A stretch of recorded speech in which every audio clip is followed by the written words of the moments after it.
과거에 우리나라는 가족 제도가 전통적인 가족 제도가 이루어졌습니다. 보통 3세대가 함께 가족을 이루었습니다. 조부모, 부모, 그리고 자녀들 이렇게 3세대가 이루어졌습니다. 그러나 시간이 갈수록 이제는 좀 더 줄어졌는데 부모와 자녀 세대로 한 가족을 이루었습니다. 그리고 지금은 부부와 구별하여서 홀로 살아가는 1인 가족들이 굉장히 많이 늘어났습니다. 젊은 청년들이 부모와 독립하여서 혼자 살아가면서 점점 결혼을 하지 않으려고 합니다. 비혼주의자들이 늘어나고 있습니다. 경제적인 여건이 또 어렵기 때문에 결혼을 하지도 않으려는 경향도 있고, 또 아무에게도 간섭받지 않고 홀로 자유롭게 살아가고자 하는 사람들이 늘어나고 있습니다. 그래서 1인 가족들이 점점 우리나라에 늘어나고 있는 상황입니다. 그러다 보면 사람들은 점점 고립되어서 외로이 살아갈 수밖에 없습니다. 오늘날 많은 사람들은 참 외로움을 겪습니다. 이 외로움은 두 종류가 있습니다. 하나는 고립이죠. 또 하나는 고독입니다. 비슷한 의미 같지만 좀 다릅니다. 이 외로움을 느끼면서 고립된다는 것은 남들에게 아무런 관심을 받지 못하여서 소외되는 부정적인 소외입니다. 그러나 고독은 무엇입니까? 이 고독이라는 것은 자발적으로 외로움을 느끼는 것입니다. 홀로서 조용한 시간을 갖기를 원하는 시간이 고독입니다. 그래서 때로는 인생 살아가면서 이 고독의 시간이 굉장히 필요합니다. 이 고독을 통하여서 사람들과 멀리 떨어져서 자신을 성찰하고 자신의 인생을 돌아볼 수 있는 기회가 되기 때문에 고독이라는 시간은 어쩌면 굉장히 사람들에게 유익하기도 합니다. 하지만 하나님께서는 고독을 하지만은 우리 인간들이 외롭게 살아가기를 원하지 않습니다. 창세기 말씀 가보시면 하나님 인간을 창조하시는데, 인간을 창조하실 때에 먼저 아담을 창조하십니다. 아담을 창조했을 때에 그 아담이 혼자 있는 걸 보시고 하나님이 좋지 않다라고 말씀하십니다. 그리고 아담을 잠이 들게 하고 그 잠이 든 아담의 갈비뼈를 뽑아서 하와를 만듭니다. 그리고 하와를 데리고 와서 아담에게 하는 말은 뭔가 하면은 둘이 합하여 하나가 될지라, 이렇게 하나님이 선언하셨습니다. 인간이 홀로 있는 것은 하나님 보시기에 좋지 않다는 거예요. 그래서 인간이 하나가 아니라 둘이 연합하여 한 가정을 이루게 한 것입니다. 그러나 오늘 많은 사람들은 외로움 가운데 살아갑니다. 이렇게 인간의 연합, 하나됨을 깨트리는 많은 요소들이 있는데 오늘 성경에 보면 그 한 가지뿐만 아니라 세 가지가 나오고 있습니다. 첫 번째가 무엇입니까? 바로 학대라는 겁니다. 1절 말씀 보시면 내가 다시 헤아려서 행하는 모든 학대를 살펴보았도다. 보라, 학대받는 자들의 눈물이로다. 그들에게 위로자가 없도다. 그들을 학대하는 자들의 손에 권세가 있으나 그들에게는 위로자가 없도다. 지금 솔로몬이 헤아려서 살펴보았는데 무엇을 보았습니까? 헤아리에 있는 모든 학대를 보았다고 말합니다. 솔로몬이 이전에 3장 16절에서 헤아려서 악이 행하는 것을 보았다고 말하였습니다. 재판장에서도 악이 행하였고 정의가 행해지는 곳에서도 악이 있다는 것을 솔로몬이 말합니다. 그런데 오늘 본문에서는 그 악들 중에 또 한 가지가 무엇인가 하면 학대라는 것입니다. 헤아리에서 행해지는 모든 부분 속에서 학대가 있다고 말하는 것입니다. 탄압이라는 것이죠. 억압이라는 것입니다. 이것이 어쩌면 인간의 역사가 아닙니까? 인간의 세상의 모습이 아닙니까? 세상은 가진 사람들이 없는 사람들을 억압하고 높은 사람들이 낮은 사람들을 억압하는 것이 세상입니다. 인류의 역사를 보십시오. 얼마나 이 잔인한 탄압과 학대의 역사가 있습니까?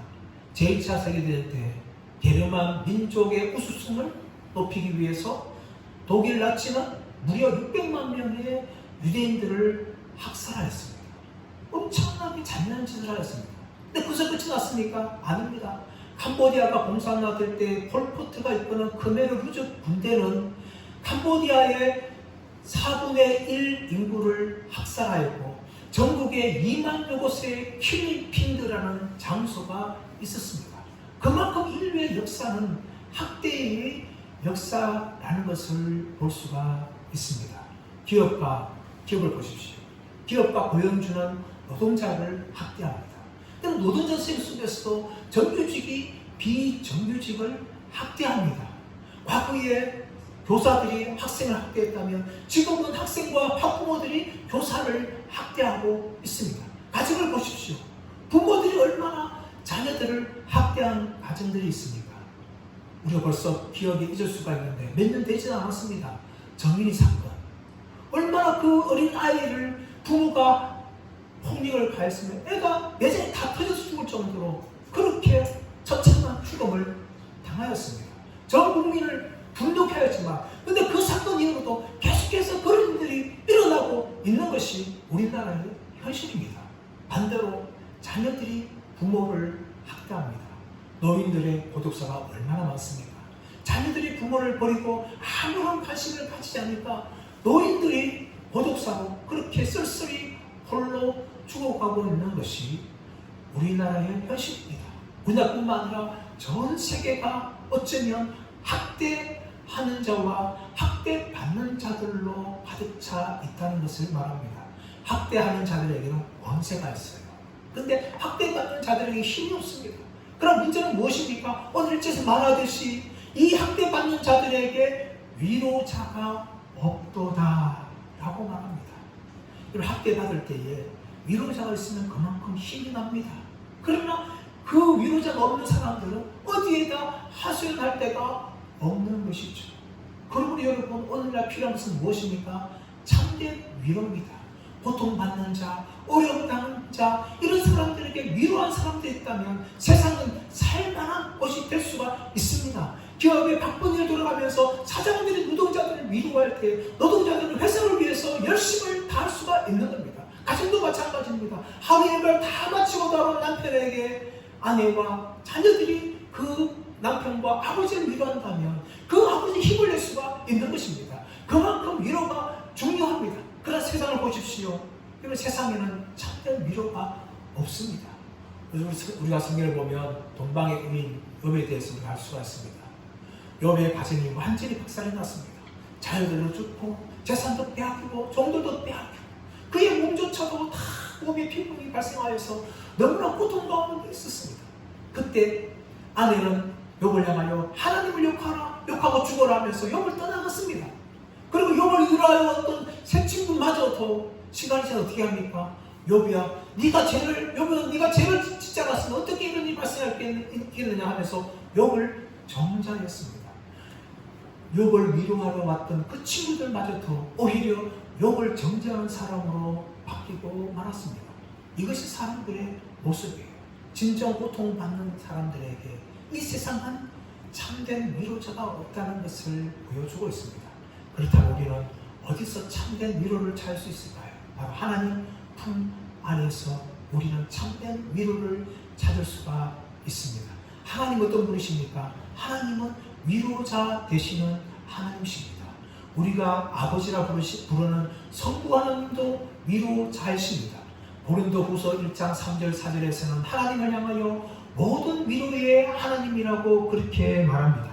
고린도후서 1장 3절 4절 말씀 보시면 찬송하리로다 그는 우리 주 예수 그리스도의 하나님이요 자비의 아버지시요 모든 위로의 하나님이시며 우리의 모든 환난 중에서 우리를 위로하사 우리로 하여금 하나님께 받는 위로로서 모든 환난 중에 있는 자들을 능히 위로하게 하시는 이시로다 라고 말합니다. 사도 바울은 하나님 아버지를 향하여서 그는 우리 주 예수 그리스도의 하나님이시요 자비의 아버지시요 모든 위로의 하나님이라고 그렇게 사도 바울이 말하고 있습니다. 하나님께서는 고아와 가부와 연약한 자들을 돌보시며 고아와 가부의 아버지라 그렇게 부름을 받으셨습니다. 그러므로 하나님께서는 모든 위로의 하나님이라고 사도 바울이 성부 하나님을 향하여 말합니다. 그러나 여러분 성부 하나님과 위로의 하나님이 아니십니다. 바로 예수 그리스도께서도 위로의 하나님이십니다. 우리 주 예수 그리스도께서 이 땅에 오셔서 무슨 일을 하셨습니까? 위로하시는 일을 하셨습니다. 병자들에게 병을 치료해 주시고 귀신 들린 자들을 고쳐주시고 가난 자들에게 복 주시는 그런 일을 하셨다는 것입니다. 마태복음 9장 35절 30절과 성경에 말합니다. 예수께서 모든 도시와 마을에 두루 다니사 그들의 회당에서 가르치시며 천국 복음을 전파하시며 모든 병과 모든 약한 것을 고치시니라. 우리를 보시고 불쌍히 여기시니 이는 그들이 목자 없는 양과 같이 고생하며 기진함이라. 예수님께서는 병을 고치려 나온 모든 사람들을 다 고치셨습니다. 한 명도 거절하지 않았습니다. 심지어 귀신 들린 자들도 고쳐주셨습니다. 예수님께서는 배를 타시고 그라사 땅에 가시고 그 그라사에 귀신 들린 광인을 고쳐주셨습니다. 또 자신의 딸이 귀신 들린 그 딸, 술범이 여인의 그 딸을 고쳐주셨습니다. 예수님의 병들을 고쳐주시고 또 귀신 들린 고쳐주셨습니다. 예수님 땅에 오셔서 참된 위로를 하신 분이 바로 예수님이십니다. 예수님은 죄인들과 가난 자들과 장기들의 친구가 되어주시고 그들과 함께 먹고 마시면서 대화하셨습니다. 세상은 그들을 버렸지만 예수님은 그들을 버리지 않고 그들의 친구가 되어주시고 그들에게 천국 복음을 전거해 주셨습니다. 그뿐만 아니라 성령 하나님도 위로의 하나님이십니다. 성령님을 향하여 파라클레토스, 보혜사라고 부릅니다. 보혜사가 무슨 뜻입니까? 변호자, 위로자, 상담자이십니다. 우리 안에 계신 성령님은 우리의 위로자 되신다라고 말씀합니다. 로마서 8장 26절 가서 보시면 이와 같이 성령도 우리의 연약함을 도우시나니 우리는 마땅히 기도할 바를 알지 못하나 오직 성령이 말할 수 없는 탄식으로 우리를 위하여 친히 간구하시느니라. 우리가 우리의 문제를 가지고 고민하는 그 순간에 성령 하나님은 우리 안에서 말할 수 없는 탄식으로 하나님 아버지를 향하여 우리를 위하여 기도하고 계신다라고 말씀하고 있는 것입니다. 사랑요, 이렇게 우리는 참된 위로자 되시는 모든 위로가 되시는 하나님을 우리가 믿을 때에 그 하나님에 나아가서 세상이 줄 수도 없고 세상이 알 수도 없는 이런 참된 위로를 우리가 누릴 수가 있는 것입니다. 그렇다면 여러분, 우리는 이 위로를 우리만 누려서는 안 됩니다. 우리가 속해 있는 가정에서 우리는 위로하는 사람들이 되어야 됩니다. 남편을 향하여서, 아내를 향하여서, 부모를 향하여서, 자식을 향하여서 그들을 위로하는 사람들이 되어야 됩니다. 왜냐하면 우리 안에 성령이 계시기 때문에, 성령이 나를 위로하시기 때문에 내가 성령 같은 그 위로를 가지고 사람들을 위로할 수가 있는 것입니다. 이 교회도 마찬가지입니다. 교회는 위로의 장소가 되어야 됩니다. 오늘 어떻습니까? 교회가 오히려 비난의 장소, 정죄의 장소가 되고 말았습니다. 그 사람들이 교회에서 더 이상 위로를 받지 못합니다. 왜 사람들이 교회를 떠나서 가난한 성도가 됩니까? 왜 사람들이 교회를 떠나서 이단으로 갑니까? 교회에서 누릴 수 없는 위로를 세상에서 누리고 교회에서 누릴 수 없는 위로를 이단에서 누리기 때문에 그렇게 가는 것입니다. 그들은 교리에 잘못 따지지 않습니다.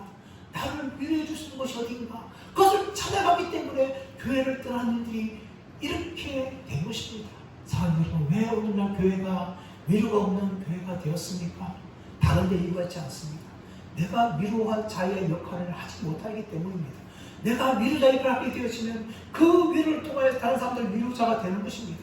나로부터 시작해야 됩니다. 왜 내가 그것을 할 수 있습니까? 내 안에 성령님이 계시기 때문입니다. 내가 아는 것이 아닙니다. 내 안에 성령님이 나를 통하여 역사할 수 있기 때문에 우리는 얼마든지 내가 있는 가정에서 또 내가 다니는 교회에서 얼마든지 위로의 사명을 감당할 수가 있는 것입니다. 사랑하는 여러분, 세상은 학대로 가득 차 있습니다. 이런 세상 속에서 저와 여러분이 위로자의 사명을 감당하신 은혜가 있으시기를 예수의 이름으로 축원합니다. 두 번째, 오늘 세상은 바로 시기로 경쟁하는 세상이라는 것을 보여주고 있습니다. 4절 말씀 보십시오.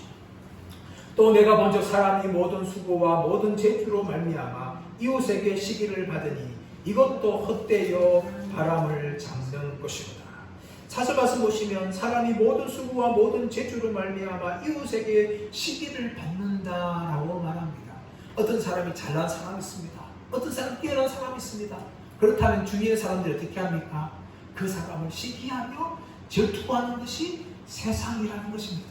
이런 시기와 질투는요, 인간이 아담과 하와에 가장 빨리 생긴 것이 바로 시기와 질투였어요. 창세기 4장 말씀 가보시면 가인과 아벨이 하나님 앞에 예배를 드립니다. 제사를 드립니다. 하나님께서 믿음으로 드린 아벨의 제사를 받으시고 가인의 제사를 면합받지 않았습니다. 그래서 어떻게 합니까? 가인이 안식이 변하였습니다. 분노하였습니다. 자신의 제사를 받지 않고 아벨의 제사를 받았기 때문에 하나님과 분노하고 아벨을 향하여 시기하였습니다. 그 결과 어떻게 했습니까? 아벨을 죽이는 그 살인사건으로 변하고 말았던 것입니다. 이것이 바로 인류 인간의 아담과 하와의 범죄로 최초로 발생한 죄가 바로 시기라는 죄라는 것을 볼 수가 있습니다. 이 시기의 죄가 오늘날도 얼마나 가득합니까?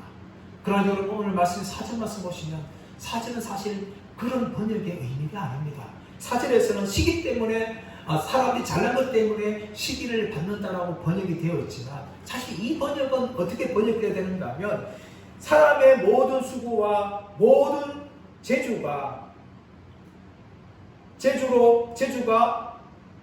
사람들의 시기로 인하여 발생한다. 다시 말하면 무슨 말인가 하면 세상의 성공은 사람들에 대한 질투 때문에 발생한다. 그런 의미를 말하는 것이죠. 인류의 발전은 다른 사람들에 대한 시기와 질투 때문에 생겨난 것입니다. 그래서 경쟁하는 거죠. 오늘날 경쟁사회가 뭡니까? 남들보다 더 성공하기 위해서 그렇게 열심히 사는 것 아닙니까? 이것이 경쟁이에요. 그래서 모든 이런 수고와 성공하는 것들이 사람들에 대한 시기 때문에, 사람들에 대한 질투 때문에 이런 모든 것이 다 이루어졌다는 것을 우리가 알 수가 있습니다. 여러분 이 시기로 말미암아 세상은 발전합니다. 하지만 병폐가 있어요. 그것이 무엇입니까? 5절 말씀 보십시오. 5절 말씀 보시면 우매자는 팔짱을 끼고 있으면서 자기의 몸만 축내는도다. 이 팔짱을 끼고 있다는 표현이 손가락 깍지만 끼고 가만히 있는 것을 이야기해요. 이것은 무슨 말입니까? 일하지 않는 거죠. 이 경쟁 사회 속에서 도태되어지니까 아예 자포자기하는 겁니다. 오늘날 우리 삶도 마찬가지 아닙니까? 청년들을 보십시오. 아예 일하지 않습니다. 좋은 직장 구하는데 없으니까 이제는 아예 구직 활동조차도 하지 않습니다. 그럼 어떻게 합니까? 방에 박혀 있는 거죠. 히키코모리가 굉장히 늘어난 세계가 우리나라 사회입니다. 일본도 마찬가지고 우리나라도 마찬가지입니다. 청년들이 아예 구직 활동을 포기하고 아무것도 하지 않은 이 게으른 삶을 살아갑니다. 그뿐만이 뭡니까? 자기의 몸만 축낸다. 이 자기의 몸만 축낸다는 건 좀 더 정확하게 하면 자기의 몸을 먹는다. 이 자기 파괴를 말하는 것입니다. 이런 사람이 소외되고 가만히 있으면 어떻게 합니까? 혼자 마음이 무너지고 그러면 술을 가까이 하고 또 어떤 사람은 마약을 가까이 합니다. 그로 인하여서 자신의 몸이 파괴되어지고 자신의 인생까지도 다 파괴되어집니다. 이런 경쟁사회 속에서 보통 사람들이 바로 이렇게 자신의 인생을 게으르게 살거나 아니면 자포자기한 인생으로 그렇게 살아가는 것이 오늘날 사회의 모습이 아닙니까? 이런 사회의 해답이 무엇입니까? 6절 말씀에 솔로몬은 이렇게 해답을 제시합니다. 6절 말씀 보시면 두 손에 가득하고 수고하며 바람을 잡는 것보다 한 손에만 가득하고 평온함이 더 나으니라. 두 손에 가득하고 수고하며 바람을 잡는 것보다 한 손에만 가득하고 평온함이 더 나으니라 라고 말합니다. 그런 세상 사람들이 더 많이 가지려고 두 손으로 열심히 몸을 모을수록 그 욕심이 뭡니까? 끝이 없습니다. 그리고 더 나아가서 무엇이 없습니까? 오늘 말씀 보시면 평온함이 없다는 거예요. 두 손으로 열심히 살 것이 아니라 그냥 한 손으로만 살고 자기의 가진 것을 만족해 살면 평온함이 있다는 것을 말합니다. 이 평온함이라는 것은 나하트라는 단어인데 이 단어는 조용한 휴식이라는 의미를 가지고 있어요. 두 손으로 열심히 더 가려고 살다 보면 사람들에게는 휴식이 없는 거죠. 그러나 한 손으로 적당히 살고 나머지를 가지고 살면 평온함, 휴식을 누릴 수가 있는 것입니다. 이 휴식이라는 것은 단지 육체적인 휴식을 말하는 것이 아니라 마음의 고요함이 있는 휴식을 말합니다. 사람들은 그러나 이것을 원하지 않아요. 그렇게 한 손으로 살면은 다른 사람들에 비뚤어지고 나는 열등한 존재가 된다. 또 가진 걸 더 가지기 위해서 사람들은 두 손 가지고 열심히 그렇게 모으며 살아갑니다. 그러다 보니까 이 마음의 고요함을 담은 휴식을 잃어버립니다. 더 많이 가지려면 가질수록 노력하면 노력할수록 사람들은 잊어버리는 게 정말 많습니다. 그 중에 무엇을 잃어버립니까? 사랑과 따뜻함을 잃어버리게 됩니다. 가족을 먹여 살리기 위해서 열심히 아침부터 저녁까지 회사를 일하면서 평생 그렇게 다닙니다. 그래가지고 가족을 다 먹여 살렸습니다. 아이들은 대학을 가고 결혼을 하였습니다. 그런데 무엇을 잃어버렸습니까? 부모와 자녀 간의 따뜻함, 부부 간의 따뜻함을 잃어버립니다. 부부 간에 왜 이혼이 이렇게 걱정합니까? 왜 부모와 자식들 간에 이렇게 벽이 쌓였습니까? 먹고 살기 위해서 열심히 살았는데 무엇을 놓쳐버린 겁니까? 가족들 간의 사랑과 따뜻함을 다 잃어버리고 만 것입니다.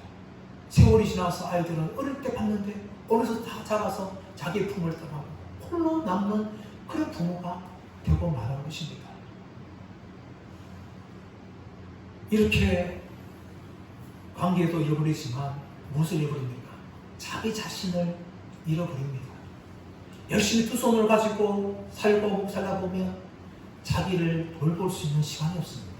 건강을 잃어버립니다. 친구들을 잃어버립니다. 몸을 다 망쳐버립니다. 그뿐만 아니라 우리 그리스도인들 같은 경우는 하나님과의 관계를 다 잃어버립니다.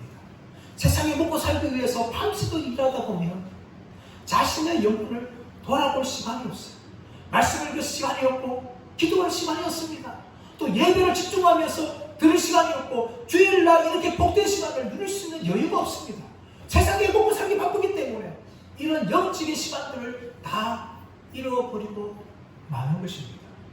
여기에 대해서 솔로몬은 무엇을 말합니까? 두 손을 가지고 열심히 모으려고 말고 한 손을 가지고 모으지만 평온함을 누리는 삶을 살아라. 그렇게 솔로몬이 말하고 있는 것입니다. 사랑 여러분, 우리는 어떻게 살아가고 있습니까?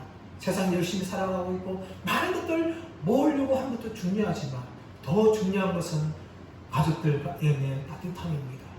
이웃들과의 따뜻함입니다. 또 성도들과의 따뜻함입니다. 그리고 내 자신이 육신의 따뜻함뿐만 아니라 하나님과의 따뜻한 관계를 유지할 수가 있어야 한다는 것을 솔로몬이 우리에게 말하고 있습니다. 세 번째, 솔로몬은 무엇을 말하고 있습니까? 홀로 열심히 살아가는 세상에 대해서 이야기하고 있습니다. 7절 8절 말씀 보시면 이렇습니다. 내가 또 다시 해안에서 헛된 것을 보았도다. 어떤 사람이 아들도 없고 형제도 없이 홀로 있으나 그의 모든 수고에는 끝이 없도다. 또 비록 그의 눈은 부요를 족하게 여기지 아니하면서 이르기를 내가 누구를 위하여는 이같이 수고하고 나를 위하여는 행복을 누리지 못하게 하는가 하여도 이것도 헛되어 불행한 노고로다 라고 말합니다. 여러분, 어떤 사람이 있었습니다. 이 사람은 아들도 없고 형제도 없다라고 이야기합니다. 이 형제라는 단어가 시네라는 단어인데 이 형제뿐만 아니라 아내, 그리고 친구, 그리고 동업자, 이 정도의 의미를 가지고 있는 이 단어입니다. 아내가 없다면 뭡니까? 세상에 가장 귀한 것이 없는 사람입니다. 친구가 없다면 무엇입니까? 자신의 인생에 어쩌면 큰 구멍이 난 사람입니다. 동업자가 없다면 자신과 함께 일어설 수 있는 힘, 버팀목이 없는 것입니다. 이 사람은 그런 것이 없었습니다. 아무것도 없지만 이 사람은 열심히 수고하였습니다. 열심히 혼자 달려갔습니다. 많은 것을 모았습니다. 근데 이 사람은 무엇을 말합니까? 그의 모든 수고는 끝이 없도다라고 말합니다. 그는 열심히 혼자서 달려갑니다. 끝이 없이 열심히 돈을 모았습니다. 또 그는 무엇이 없습니까? 만족함이 없었습니다. 또 비록 그의 눈엔 부요를 족하게 여기지 아니했다라고 말합니다. 이렇게 열심히 자기의 욕심을 위해서 달려갔고 열심히 그는 수고를 다했습니다. 근데 이 사람의 고백이 무엇일까요? 두 가지의 고백이었습니다. 한 가지 무엇인가요? 내가 도대체 누구를 위하여 수고를 지금 하고 있는가 하는 것입니다. 또 한 가지 무엇인가요? 내가 이렇게 수고를 했는데 왜 내 인생은 행복하지 아니한가? 이 사람의 자신을 향한 질문이었습니다. 나는 도대체 누구를 위해서 수고하는가? 또 나가 이렇게 수고를 하지만 왜 내 인생은 행복하지 않는가? 이런 질문을 할 때에 솔로몬은 9절에서 이렇게 말합니다.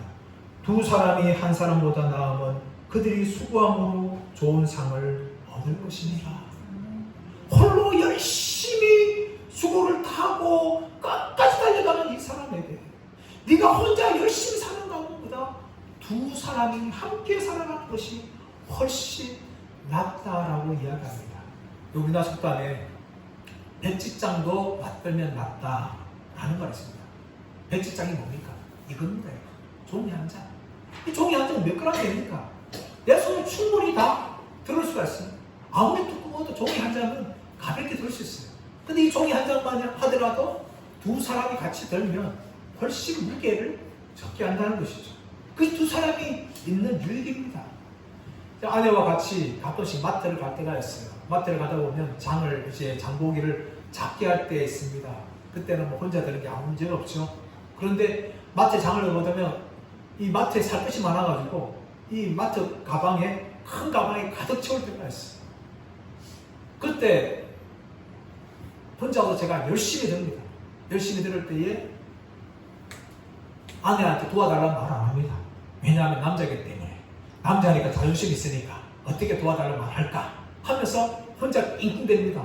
그 옆에 아내가 눈치를 챕니다.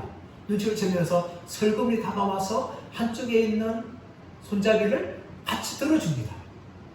저는 말합니다. 아이 뭐 하려고 들어, 나 혼자 할 수 있는데. 이렇게 말하지만 속으로는 굉장히 고마워합니다. 왜냐하면 혼자 낑낑대는 걸 뻔하기 때문에. 아내 옆에 도와주면 그만큼 저는 힘이 적게 드는 것입니다. 여러분, 이것이 인생을 살아가는 데 있어서 두 사람의 중요함입니다. 두 사람이 수고하면 한 사람이 수고한 것보다 더 상이 많다라고 솔로몬이 말하는데 10절 이하에서 구체적으로 세 가지를 이야기합니다. 한 가지는 무엇입니까? 한 가지는 위험에서 건짐을 받는다라고 이야기합니다. 10절 말씀 보시면 혹시 그들이 넘어지면 하나가 그 동물을 붙들어 일으키려니와 홀로 있어 넘어지고 붙들어 일으킬 자가 없는 자에게는 화가 있으리라. 아멘. 여러분, 혼자 와서 넘어지면 뭐 가볍게 넘어지고 다치지 않으면 일어날 수가 있어요. 근데 다쳤는데 심하게 다쳤어요. 그럼 혼자 일어나가 힘든 거죠. 혼자는 얼마든지 위험에 처할 수가 있어요. 얼마 전에 우리나라 뉴스에서 보게 되니까 20대 청년이 일본에 여행을 했는데 실종된 지 2주가 넘었다. 혼자 여행 가는 거 굉장히 위험합니다. 일본뿐만 아니라 유럽도 마찬가지고 전 세계 어디든 간에 혼자 여행을 하게 되어지면 어떤 위험을 만날지 모릅니다. 또 그 위험에서 벗어나는 보장이 없어요. 그러나 2명, 3명이 같이 있게 되면 그 위기에서 벗어나고 또 위기를 당할 때 도와줄 사람이 옆에 있기 때문에 그 위기를 피할 수가 있는 것입니다. 오늘 솔로몬은 이렇게 이야기합니다. 혼자서 넘어지면 일어날 수 없지만 두 사람이 있을 경우에 그 다른 사람이 그 사람을 일으킬 수 있다 하고 위기에서 위험에서 도움이 된다라고 이야기합니다. 두 번째는 무엇입니까? 추울 때에 온기를 느낄 수 있다라고 이야기합니다. 11절 말씀 보시면 또 두 사람이 함께 누우면 따뜻하거니와 한 사람이면 어찌 따뜻하랴. 그리고 추운 겨울에 혼자 있으면 춥습니다. 그 옆에 한 사람이 붙어 있으면요 그 온기 때문에 사는 거죠. 산에도 마찬가지 아닙니까? 산에 올라갔을 때 날씨 추워지면 두 사람이 같이 꼭 붙잡으면 온기가 생겨서 살 수가 있는 겁니다. 인도의 신비주의 기독교인 성자로 불리는 썬다싱이라는 분이 있습니다. 이분이 신비주의자이기 때문에 교리적으로는 약간 좀 차이가 있고 그런 문제가 있지만 저는 그분의 전기를 읽어봤어요. 일본에 참 감동적인 인생을 사셨습니다. 참 많은 핍박 속에서도 정말 그 인도 땅에서 예수를 믿고 수많은 사람들이 전도하는 그 이야기를 보면 참 많은 감동을 받았어요. 그분의 일화 중에서 이런 일화가 있습니다. 어느 날 친구와 함께 히말라야 300 넘어서 있는 네팔에 전도를 그렇게 떠나러 갔습니다. 근데 굉장히 히말라야 300을 넘어갈 때 춥죠. 눈보라가 몰아칩니다. 얼마 가다 보니까 한 사람이 쓰러져 넘어져 있는 거예요. 그래서 죽어가고 있어요. 선다싱이라는 분은 지금 말합니다. 야 친구야, 이 사람이 쓰러져 넘어 있는데 이대로 주면 죽는다. 데리고 가자. 근데 그 친구가 말하는 거예요. 야 선다싱, 히말라야 300 혼자 넘어가는 것도 그렇게 힘든데 어떻게 이 사람을 데리고 올라갈 수 있겠느냐. 할 수 없다. 그래서 옥시박시 한 거예요. 그러니까 결국 의견 맞지 않고 이 친구는 먼저 떠났습니다. 그 순자식은 쓰러져 있는 그 사람을 들쳐업고 힘들게 낑낑대면서 그렇게 힘을 사람에 넘어갑니다. 얼마 한참 가면 몇 시간 지나고 있는데 그 어떤 사람이 쓰러져 얼었는데 누군가 살펴보니까 앞에 먼저 혼자 열심히 갔던 친구였어요. 그 친구가 눈보라 때문에 더 이상 길을 가지 못하고 쓰러졌는데 눈보라 때문에 몸이 얼굴 만 거예요. 근데 이 순자식은 어땠습니까? 그 쓰러진 사람을 업고 가다가 땀이 뻘뻘 나고 그래서 눈보라가 쳤지만 추워 얼지 않고 그 산맥을 넘어갈 수가 있게 돼요. 그런 이야기가 있습니다. 사람적으로 두 사람이 있을 때는 아무리 추워도 이길 수가 있는 거예요. 어려움이 찾아오도 서로에게 위로하고 따뜻한 될 수가 있는 겁니다. 그래서 이길 수가 있다는 거죠. 세 번째는 무엇입니까? 세 번째는 승리할 수가 있다는 겁니다. 12절 말씀 보시면 한 사람이면 패하겠거니와 두 사람이면 맞설 수 있나니 세겔줄은 쉽게 끊어지지 아니하느니라. 한 사람이 싸우면은 여러분 질 수가 있어요. 그러나 두 사람, 세 사람이 연합하게 되어지면 여러분 그 연합은 강력한 힘을 발휘합니다. 전쟁도 마찬가지 아닙니까? 왜 전쟁할 때에 다른 민족들과 다른 국가들 연합합니까?